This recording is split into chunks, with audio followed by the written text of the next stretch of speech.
নরেন্দ্র মোদীর একটা বার্তা, তবে সেই বার্তাটা সাধারণ নাগরিকদের উদ্দেশ্য নয়, তিনি সেই বার্তা দিয়েছেন ওনার রাজনৈতিক দলের কর্মীদের উদ্দেশ্যে। তিনি বলেছেন যে বেশি বেশি করে প্রচার করতে, কি বিষয়ে না, মেয়েদের ওপরে মমতা বন্দ্যোপাধ্যায় যেভাবে নাকি অত্যাচার করেছে সেইগুলো মানুষের সামনে তুলে ধরতে। নরেন্দ্র মোদী তো ভুলে গেছে আমরা বাংলার মানুষ, আমরা নেতাজি, রাজা রামমোহন রায়, সতীশ সামন্ত, মাতঙ্গিনী হাজরার আদর্শে আমরা তৈরি।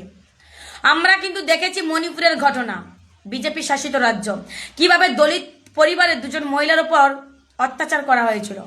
দেখেছি আমরা হাতরাস, দেখেছি আমরা মধ্যপ্রদেশ, দেখেছি আমরা উত্তরপ্রদেশ, দেখেছি আমরা বিহার, উড়িষ্যার মতো বিভৎস ঘটনাগুলো, কিভাবে দলিত আদিবাসী পরিবারের মেয়েগুলোর উপরে বিজেপি নেতারা অত্যাচার করে। তারপরেও নরেন্দ্র মোদী বাংলায় এসে বলছে, বাংলার মানুষকে বলছে এখানে নাকি নারী সুরক্ষা নেই।